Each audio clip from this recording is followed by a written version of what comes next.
Deng.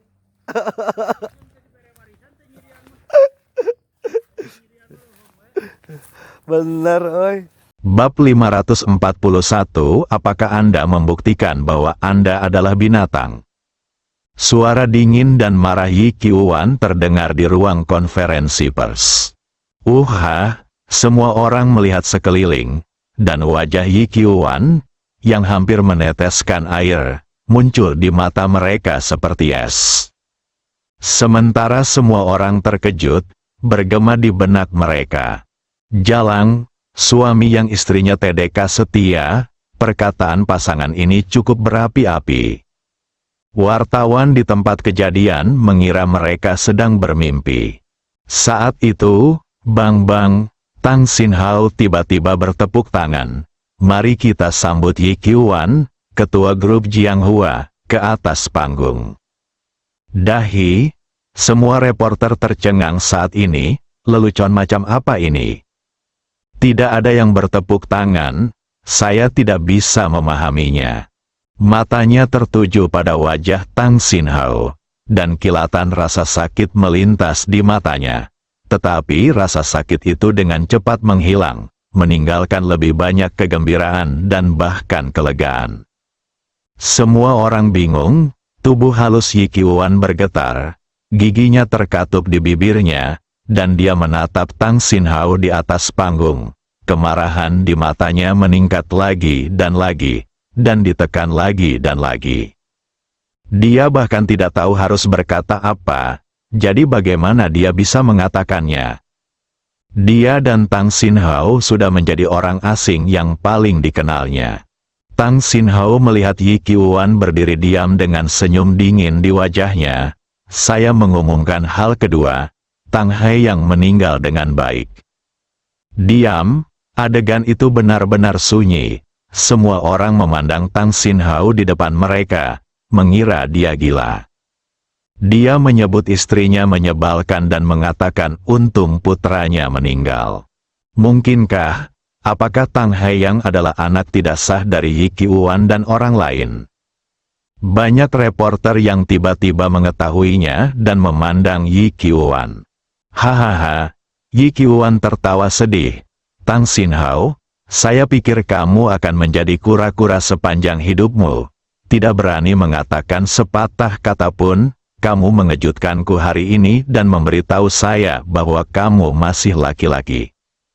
Kemarahan membara, air mata mengalir, Tang Xinhao tidak lagi sedih. Yi Qiuwan, Tang Haiyang adalah anak haramu dengan orang lain.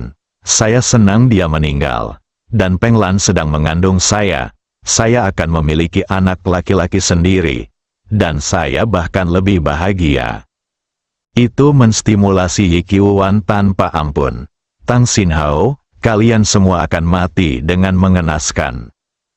Yi Qiuwan akhirnya marah dan bergegas menuju Tang Xinhao. Klik, klik, para reporter di tempat kejadian mulai menekan tombol shutter kamera mereka. Dengan senyuman gembira di wajah mereka, ini jelas merupakan berita hangat. Ledakan, Tang Xinhao juga bergegas menuju Yi Qiuwan, dan tiba-tiba menendang Yi Qiuwan. Yi Qiuwan adalah seorang wanita dan tidak siap, jadi dia diusir oleh Tang Xinhao. Saat berikutnya, Tang Xinhao bergegas ke Yi Qiuwan, menunjuk ke perut bagian bawahnya, dan berkata dengan dua tendangan, pelacur, Jalang Bao, aku hampir memukul Peng Lan hingga keguguran hari ini. Aku ingin memukul punggungnya. Ledakan, semakin banyak Tang Xinhao berbicara. Dia menjadi semakin marah, dan dia menendang Yi Qiuwan lagi. Yi Qiuwan terbaring di tanah dengan darah mengalir dari sudut mulutnya. Tapi dia tidak melawan atau bahkan menangis. Dia hanya memiliki senyuman menyedihkan di matanya. Tang Xinhao, jika kamu laki-laki, bunuh aku. Ekspresinya tenang dan nadanya tenang. Dia tampak seperti sedang memohon kematian. Hal ini membuat Tang Xinhao yang sudah geram tiba-tiba terpana. Wartawan di tempat kejadian semakin penasaran. Tiba-tiba, haha, Tang Xinhao tertawa, putramu sudah mati. Kamu ingin menemani putramu dan membiarkan aku membunuhmu. Berhentilah bermimpi, aku masih ingin hidup dengan baik dan menunggu anakku lahir. Jika kamu ingin mati, kamu bisa bunuh diri, kamu bisa pergi ke keluarga Zhou untuk mati, atau kamu bisa membiarkan keponakanmu Zhou Fenghua membunuhmu. Setelah Tang Xinhao selesai berbicara, dia berbalik dan berjalan menuju posisi ketua, mengabaikan Yi Qiuwan. Kekecewaan melintas di wajah Yi Qiuwan.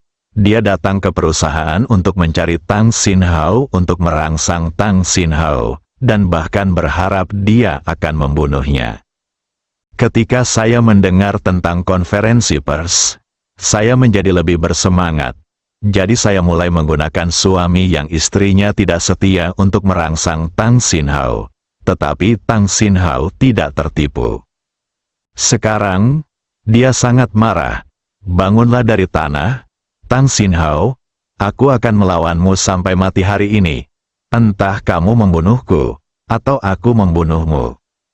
Setelah Yi Qiuwan selesai berbicara, dia mengeluarkan pisaunya dan bergegas menuju Tang Xinhao. Apakah Anda menjalani operasi? Adegan ini langsung mengejutkan semua orang. Ini Suli melihatnya dan segera melihat ke penjaga keamanan di sebelahnya. Cepat hentikan. Dua petugas keamanan segera bergegas keluar dan menghentikan Yi Qiuwan. Pergi, kalau tidak, aku akan memecatmu, teriak Yi Qiuwan sambil menggoyangkan pisaunya. Penjaga keamanan itu tercengang. Hentikan wanita gila ini. Saya akan mengumumkan satu berita lagi.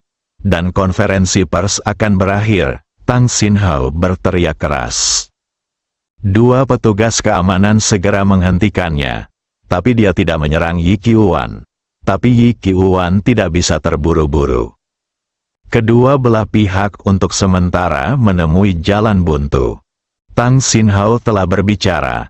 Saya akan mengumumkan berita terakhir sekarang. Ayah kandung Tang Haiyang adalah. Kamu berani mengatakan bahwa kamu sedang mencari kematian. Tiba-tiba, suara dingin terdengar di pintu konferensi pers. Seluruh konferensi pers sepertinya langsung berubah menjadi gudang es. Dan tubuh banyak orang gemetar.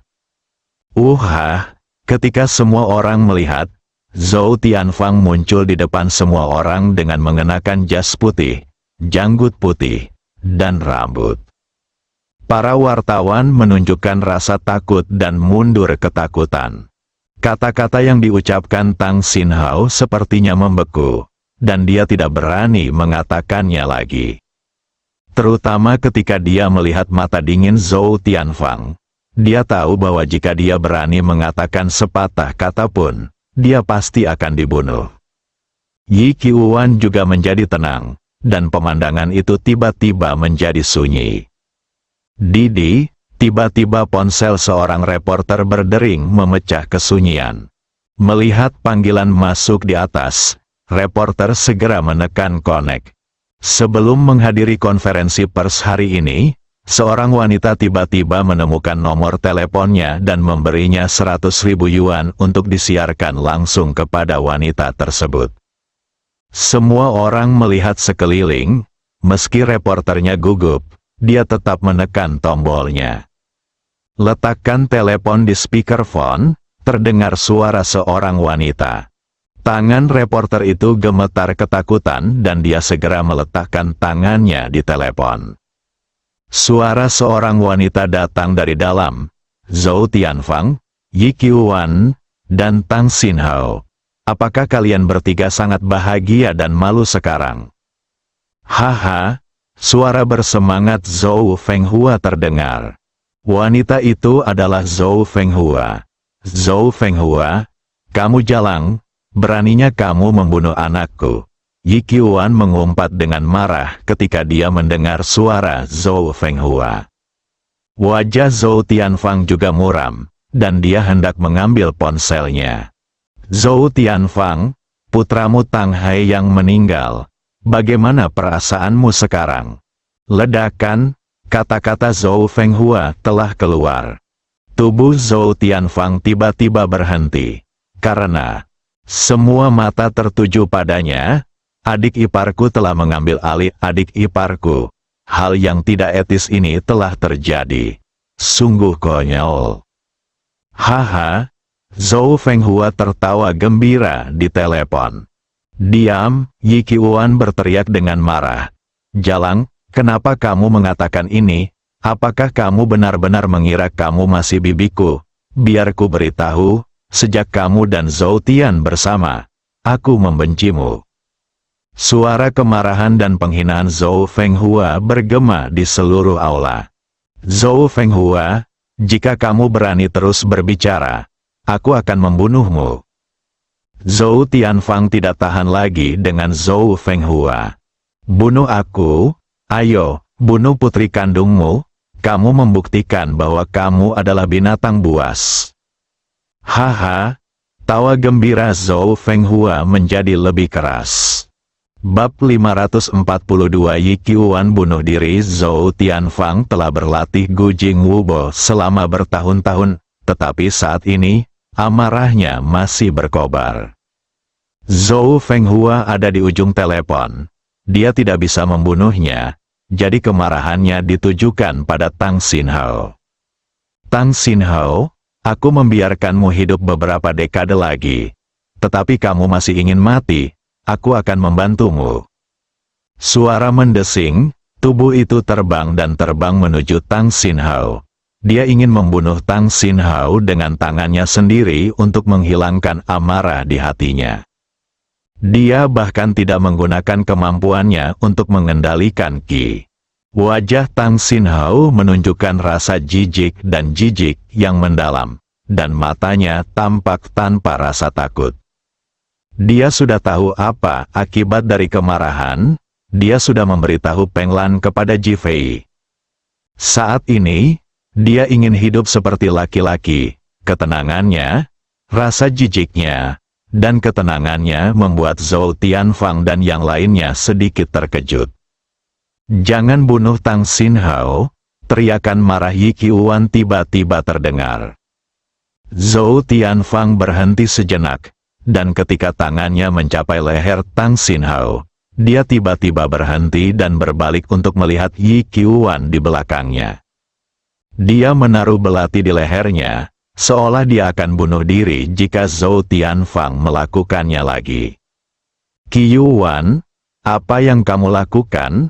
Ekspresi terkejut melintas di wajah Zhou Tianfang.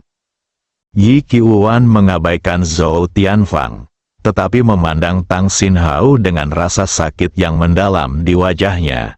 Kamu benar-benar bukan laki-laki. Tang Xinhao juga bingung dengan perilaku Yi Qiuan dan menoleh. Kesedihan melintas di wajah Yi Qiuan. Tang Xinhao, kamu seharusnya meninggalkanku beberapa dekade yang lalu dan menjalani hidupmu sendiri. Tetapi kamu telah menanggungnya selama beberapa dekade. Bukankah kamu bodoh? Mendesis, adegan itu dipenuhi dengan suara nafas. Semua orang memandang Yi Qiuan, bingung, dan tidak mengerti apa yang dia maksud. Ini adalah celaan yang emosional, tapi jelas dia ingin membunuh Tang Xinhao sekarang. Bahkan Tang Xinhao sendiri tercengang, menatap Yi Qiuan dengan pertanyaan di matanya. Bulu mata putih panjang Zhou Tianfang bergetar. Dia sepertinya memikirkan sesuatu, tapi dia masih menatap Yi Qiuan, ingin memverifikasi penilaiannya. Tang Xinhao, kamu adalah satu-satunya pria yang benar-benar kucintai dalam hidupku. Aku hidup dalam penghinaan dan menyerah di depan Zhou Tianfang karena aku mengkhawatirkan keselamatanmu. Aku hidup untukmu. Ledakan, setelah kata-kata Yi Qiuan keluar, seluruh aula menjadi sunyi senyap. Tang Xinhao juga merasa seolah-olah ada baskom berisi air dingin yang dituangkan ke kepalanya. Dia menatap Yi Qiuan dengan keterkejutan dan kebingungan yang tak terlukiskan di wajahnya. Bagaimana mungkin, selama beberapa dekade, mereka berdua hampir tidak berkomunikasi, tidak ada komunikasi, tidak ada persimpangan, dan dia benar-benar mengatakan hal seperti itu. Wajah Zhou Tianfang dingin. Yi Qiuwan, apakah kamu gila? Dia merasa ini adalah ejekan terbesar terhadap dirinya sendiri. Mengerti, tapi tidak tega. Saat dia berbicara, tangannya hendak terangkat. Dia tidak bisa membiarkan Yi Qiuwan terus berbicara. Haha, Zhou Tianfang, ini adalah hasil dari memaksa seorang wanita. Zhou Fenghua, diamlah. Nafas di tangannya untuk sementara berubah arah dan terbang langsung menuju telepon di tangan reporter. Para wartawan bahkan tidak bereaksi, mereka akan dipukul. Bang, suara tumpul terdengar, dan kemudian reporter itu merasakan tubuhnya bergoyang dan telepon telah diambil dari tangannya. Saat berikutnya, telepon sudah ada di tangan Ji Fei. Ji Fei ada di sini. Zhou Fenghua, apakah kamu ingin memberitahu ayahmu bahwa kamu tidak bisa mendapatkan apa yang kamu inginkan? Suara menggoda Ji Fei terdengar. Zhou Fenghua juga tercengang di ujung sana. Ji Fei, mengapa kamu ada di sini? Dia bertanya dengan suara dingin. Bagaimana mungkin aku tidak berada di sana untuk drama yang begitu indah? Saat berbicara, Ji Fei telah mengangkat ponselnya ke arah Zhou Tianfang, menggoyangkannya dan berkata, Zhou Tianfang, apakah kamu merasakan perasaan yang sangat nyaman? Bukankah hidupmu indah? Ji Fei menggoda sambil tersenyum. Ketika Zhou Tianfang melihat Ji Fei menahan napas, ekspresinya berubah drastis. Anda tahu, tadi malam Ji Fei lolos dari kendali Qi-nya dan masih tergores. Tapi dia menangkapnya hari ini. Sungguh luar biasa dan dia telah membuat kemajuan pesat. Ji Fei, apakah kamu dan Tang Xinhao bersama sekarang? Zhou Tianfang telah mencubit leher Tang Xinhao, menatap Ji Fei, dan bertanya dengan dingin. Ah, Tang Xinhao menjerit kesulitan bernapas. Ji Fei mencibir, Zhou Tianfang, jika kamu berani membunuh Tang Xinhao, aku berjanji akan membuat seluruh keluarga Zhoumu kehilangan seni bela diri mereka. Kamu akan kehilangan seni bela diri dan anggota tubuhmu dan menjadi sasaran cercaan semua orang. Pergilah ke neraka. Zhou Tianfang marah atas ancaman Ji Fei, dan kekuatan di tangannya meningkat. Xinhao, aku akan mati bersamamu, Yi Qiuwan berteriak, kekuatan di tangannya meningkat, dan lehernya mulai berdarah. Ah, ketika Zhou Tianfang melihat pemandangan ini, dia sangat terstimulasi. Dia mengangkat tangannya dan memukul Yi Qiuwan dengan ledakan energi, mencoba menjatuhkan belatinya. Namun Bang, Ji Fei memblokir lagi. Zhou Tianfang, kita adalah suami dan istri. Kita tidak bisa tidur bersama dalam hidup. Tidak bisakah kita mati pada waktu yang sama? Ji Fei, kamu sedang mencari kematian. Zhou Tianfang sangat terstimulasi oleh kata suami dan istri. Ji Fei, kamu melakukan pekerjaan dengan baik. Orang yang tidak tahu malu seperti Zhou Tianfang pantas ditampar wajahnya dengan kejam dan menjadi sasaran ejekan. Zhou Fenghua sebenarnya mendukung Ji Fei tanpa alasan yang jelas. Zhou Tianfang hampir meledak amarahnya, tetapi kekuatan di tangannya tidak bertambah. Terjadi kebuntuan. Zhou Tianfang menjadi sasaran serangan semua orang. Dan bahkan kata-kata Yi Qiuwan menunjukkan kebencian dan kemarahan terhadapnya. Hahaha, Zhou Tianfang tiba-tiba tertawa suram, mendorong Tang Xinhao ke samping, dan memandang Ji Fei, kamu menang, aku tidak akan membunuh Tang Xinhao hari ini. Aku akan membiarkanmu mati perlahan dalam penderitaan. Setelah Zhou Tianfang selesai berbicara, dia berjalan menuju pintu. Zhou Tianfang, kamu selalu memiliki anak perempuan dan laki-laki. Sekarang, setelah putramu meninggal, Bukankah kamu sangat sedih? Karena perselingkuhanmu yang menyimpang, putrimu jatuh cinta pada ayahku dan tidak bisa mendapatkannya seumur hidupnya. Bukankah ini sama seperti kamu, yang telah memiliki Yi Qiuan seumur hidupnya, tapi tidak bisa, tidak mendapatkan hati siapapun? Muridmu Yuan Mao dikhianati oleh Wang Xinru. Apakah dia juga mendapatkan warisanmu yang sebenarnya? Haha, kata-kata Ji Fei yang menggoda dan sarkastik bergema di seluruh aula. Pergilah ke neraka. Zhou Tianfang terbang dan meninju Ji Fei dengan keras. Ji Fei tidak mengelak, tapi langsung mengangkat tangannya untuk menyerang Zhou Tianfang. Bang, terdengar suara tumpul, dan Ji Fei mundur 3 langkah, sementara Zhou Tianfang berdiri diam. Namun, wajah keduanya menunjukkan keterkejutan. Kemarin, Ji Fei muntah darah dan terbang keluar. Hari ini Zhou Tianfang masih ingin mengambil tindakan, tetapi darahnya mendidih di dalam hatinya. Jika dia melakukannya, dia mungkin akan langsung muntah darah. Dia menarik napas panjang, menahan napasnya yang melonjak, dan menatap Ji Fei. Tunggu saja balas dendam. Apakah kamu ingin meninggalkan kata-kata kasar dan keluar? Ji Fei bertanya sambil menyeka darah dari sudut mulutnya. Kamu? Zhou Tianfang dihentikan oleh Ji Fei. Yi Qiuan bunuh diri. Bersambung.